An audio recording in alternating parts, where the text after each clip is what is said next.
Morning student. आज हम बात करेंगे मार्केटिंग मिक्स की। मार्केटिंग मिक्स क्या है? प्लान योर वर्क या वर्क योर प्लान। बिजनेस में दोनों चीज़ें ही इम्पोर्टेंस मानी जाती है। हम यदि किसी भी काम को करने के लिए कोई प्लान करते हैं या फिर कोई भी काम प्लान के अकॉर्डिंग किया जाता है तो ये बिजनेस के लिए इम्पोर्टेंट माना जाता है।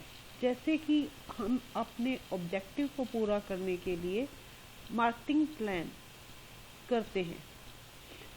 फॉर एग्जांपल के लिए जैसे कोलगेट कंपनी है, कोलगेट कंपनी चाहती है कि मेरी मैक्सिमम सेल हो, तो वो क्या करती है कि अलग अलग लोगों के टेस्ट के अकॉर्डिंग, लोगों के चॉइस के अकॉर्डिंग उसे अलग अलग सेगमेंट में डिवाइड कर देती है ताकि वो अपना ऑब्जेक्टिव पूरा कर सके। एग्जाम्पल में जैसे कोलगेट है, सिंपल कोलगेट भी है, किसी को गम की प्रॉब्लम है उसके अकॉर्डिंग अलग दे दिया उसने। फ्लेवर है कोई रेड कलर का, कोई वाइट कलर का, कोई ब्लू कलर का, फ्लेवर के अकॉर्डिंग डाल दिया। ऐसे जैसे जैसे लोगों की जो रिक्वायरमेंट है उसी के अकॉर्डिंग ही उसने उसको सेगमेंट दे दिया ताकि उसकी मैक्सिमम सेल हो सके। नील बॉर्डर ने भी इसके बारे में बात की है कि मार्केटिंग मिक्स क्या है, is a set of the marketing tool of the firm uses the pursue its marketing objective in the target market। यानी कि एक कंपनी में मार्केटिंग मिक्स द्वारा मार्केटिंग मिक्स के डिफरेंट टूल की हेल्प से, यानी कि कंपनी में मार्केटिंग मिक्स द्वारा मार्केटिंग मिक्स के डिफरेंट टूल की हेल्प से मार्केटिंग टारगेट को अचीव करने की कोशिश की जाती है।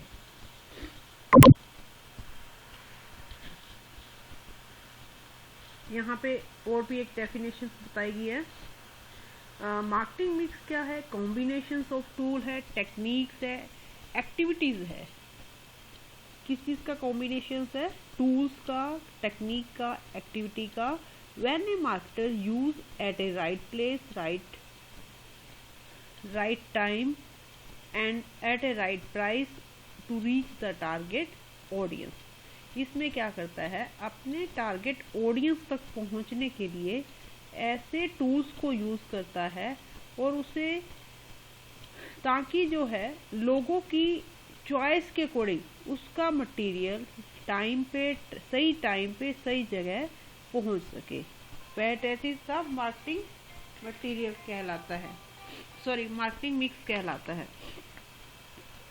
J.R. मैकार्थी ने भी इसको 4P में, यहाँ पे मैकार्थी ने भी इसे क्लासिफाई किया है, इसे 4 ब्रॉड कैटेगराइज फॉर्म में: product, price, place, promotion. These 4 elements are the basic component of the marketing plan. यही 4 जो आपके एलिमेंट्स हैं ये मार्केटिंग प्लान का बेसिक कंपोनेंट माने जाते हैं। कलेक्टिवली इसे 4 P's ऑफ मार्केटिंग भी कहा जाता है। ये 4 P क्या है, हम यहाँ पे वन बाय वन की बात करेंगे। फर्स्ट आता है आपका प्रोडक्ट। ये देखो आपके प्रोडक्ट दिखाई दिए गए हैं। प्रोडक्ट क्या है? To satisfy the need and want of the target market. यानी कि लोगों की जो चॉइस है, जो वो चाहते हैं, जो उनकी रिक्वायरमेंट है उसको सेटिस्फाई करना। ठीक है, प्रोडक्ट है क्या है? प्रोडक्ट को यहाँ पे भी डिफाइन भी क्या है? Product refer to the goods and services offer by the organisation. A pair of shoes, plate of rice, एक lipstick, all are the product. ये सभी प्रोडक्ट कहलाते हैं। All these product purchase because they satisfy one or more of our need. हम इसलिए इनको खरीदते हैं ताकि ये एक या सभी जितनी लोग हैं उनकी जो नीड को सेटिस्फाई कर सके। इसके बदले में हम पे भी करते हैं। We are paying not for the tangible product but for the benefit it will be the provide.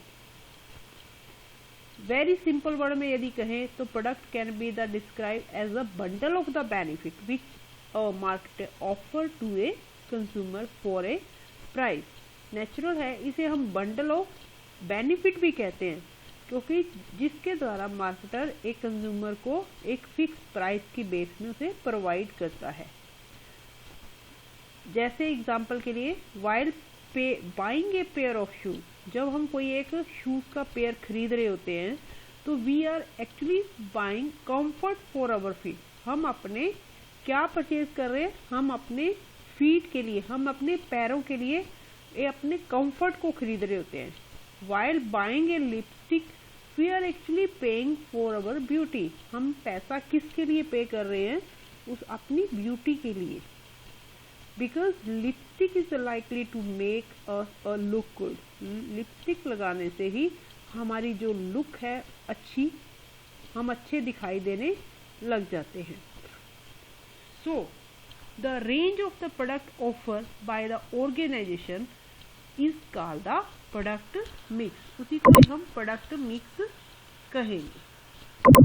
Then product mix के अंदर कुछ और भी बात करेंगे। प्रोडक्ट मिक्स में इंक्लूड दोनों चीजें ही हैं, ये तो आप समझ आज की होगी। गुड्स और सर्विसेज, दोनों चीजें प्रोडक्ट मिक्स के अंदर पाई जाती हैं। फिलिप कोटनर ने भी कहा है कि प्रोडक्ट के अंदर 10 एट्रीब्यूट्स इंक्लूड है जिसकी मार्केटिंग की जाती है। ये है आपकी goods, services, experience, events, person, place, organisation, information and property. Experience, उसकी भी वैल्यू होती है। इवेंट्स, कोई इवेंट्स हैं उसकी भी अपनी वैल्यू होती है। कोई आइडियाज, उसको भी सेल किया जाता है। इंफॉर्मेशन, उसको भी सेल परचेज किया जाता है। ये सब चीजें को हम प्रोडक्ट के अंदर ही इंक्लूड करते हैं। प्रोडक्ट की फॉर्म भी होती है, जैसे size, shape, structure, durability, repairability, उसका style, services, warranty, post sale technical support या कंज्यूमर कंसल्टिंग, ये सब बातें प्रोडक्ट फॉर्म के अंदर आती हैं। उसके बाद हम बात करेंगे नेक्स्ट प्राइस की। प्राइस क्या है? प्राइस बिजनेस के लिए पैसा लाता है, इसलिए प्राइस को क्या बोलते हैं? Price is primary source of the revenue of the two the firm. किसी फर्म के लिए एक रेवेन्यू का सोर्स माना जाता है, आय का सोर्स है, जिसकी हेल्प से बिजनेस को इनकम आती है। तो देन सक्सेस और failure of the firm depend upon its price policy. Price changeable भी होता है और शॉर्ट टर्म में इसे बदला भी जा सकता है।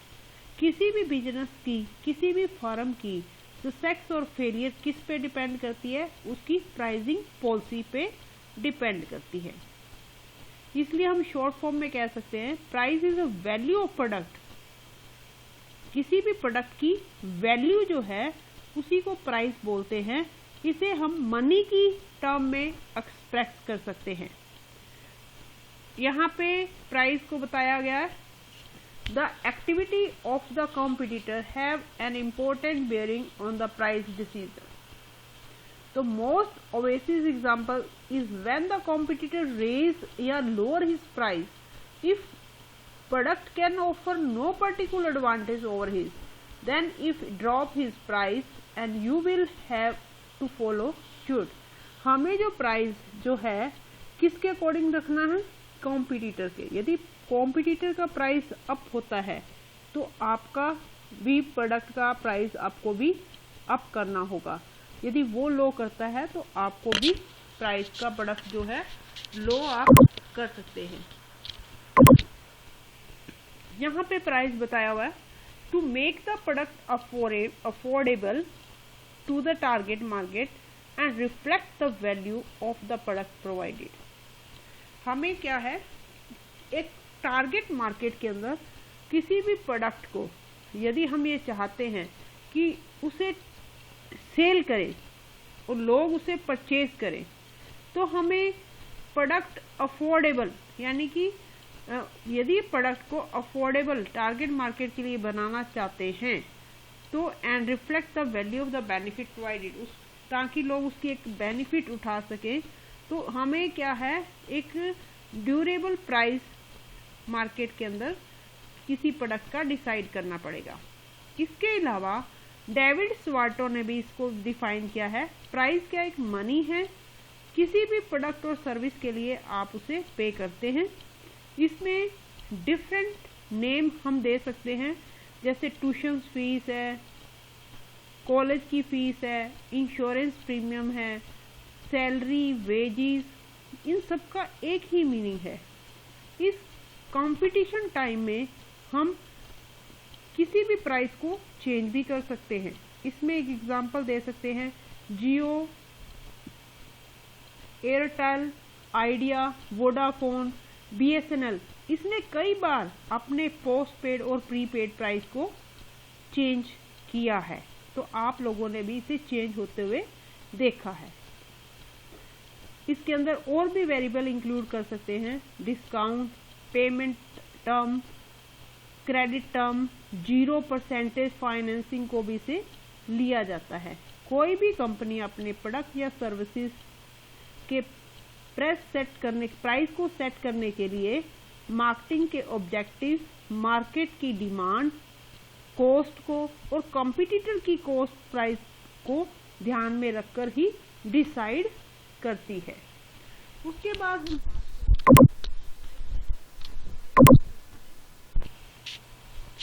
प्रमोशन की। प्रमोशन क्या है? If a product is a manufacturer keeping the consumer need in mind, it is rightly priced and made available at the outlet convenient to them, but consumer is not made aware about its price, features, availability. क्या बताया है कि यदि कोई product manufacture किया जाता है consumer की नीड को ध्यान में रखते हुए, ठीक है, इज राइटली प्राइस, उसे और made available to the outlet convenient to them, तो कंज्यूमर इज, जब हम किसी भी प्रोडक्ट को कंज्यूमर की नीड को, उसकी कन्वीनियंट पॉइंट को ध्यान में रखते हुए किसी प्रोडक्ट को मैन्युफैक्चर करते हैं, तो ऐसे केसेस में कंज्यूमर पैसे की तरफ ध्यान नहीं देता। उसे क्या चाहिए? अपनी नीड पूरी करनी है। उसे क्या चाहिए? उसे ऐसा प्रोडक्ट चाहिए जो इजीली उसे अवेलेबल हो, उसे अचीव करने में उसे किसी तरह का ज़्यादा प्रॉब्लम का फेस ना करना पड़े।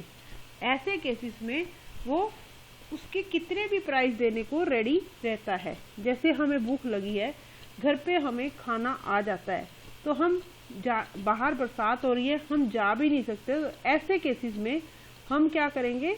उसको 10 रुपये फालतू भी दे सकते हैं, देने के लिए रेडी रहते हैं। तो उस समय हमें प्राइस की नहीं, बल्कि हमें अपने कन्वीनियंस फॉर्म में हमें वो फूड, हमारी नीड पूरी हो जाए, हम उसकी तरफ ज़्यादा ध्यान देते हैं।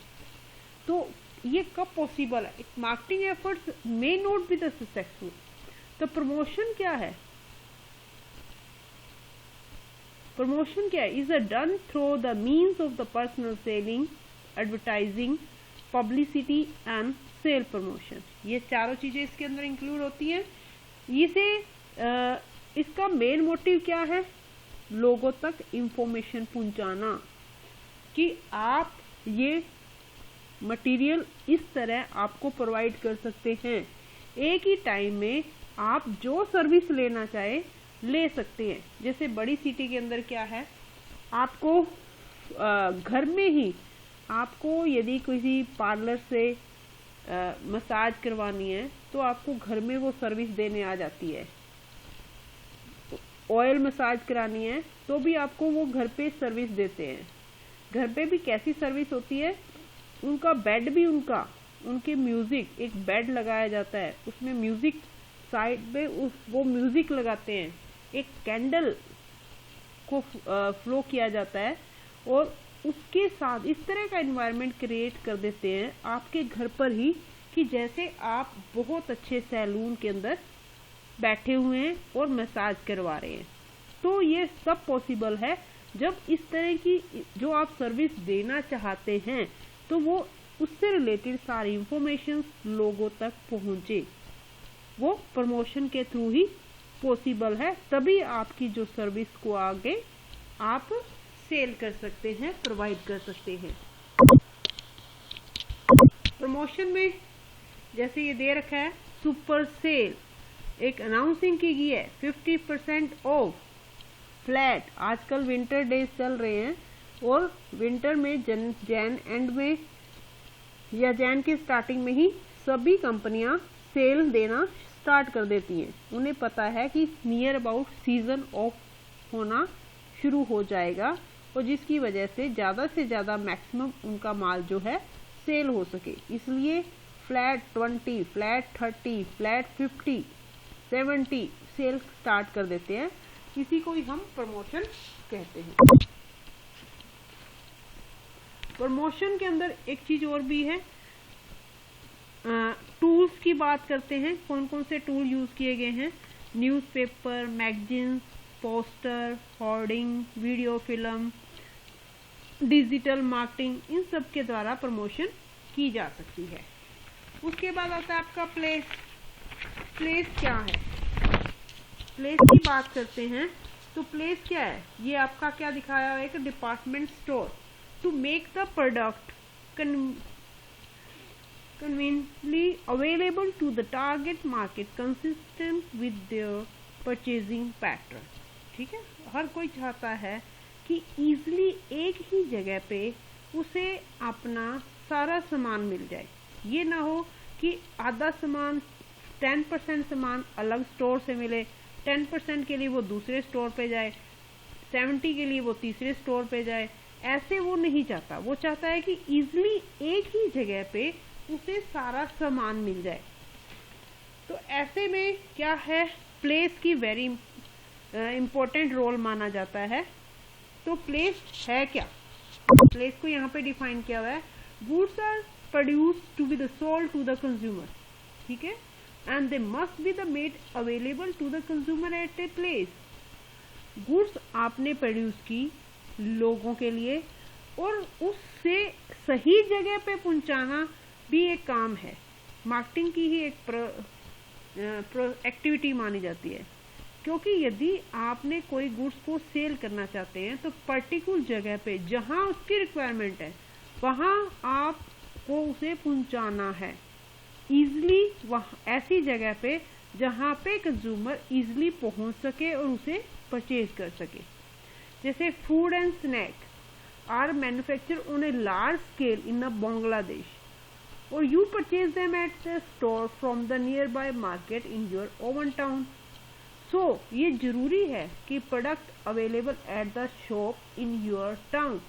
यदि लोग जो है, आपका माल बन रहा है गांव में, ठीक है, मगर गांव में एक ऐसी जगह पे जहां हर कोई लोग तो नहीं जा सकते, फिर मैन्युफैक्चरिंग किया हुआ माल आप कहाँ लेकर आते हो? टाउन में, जहां पे नियर सभी लोग इजीली आपकी शॉप पे जाके माल को खरीद सके।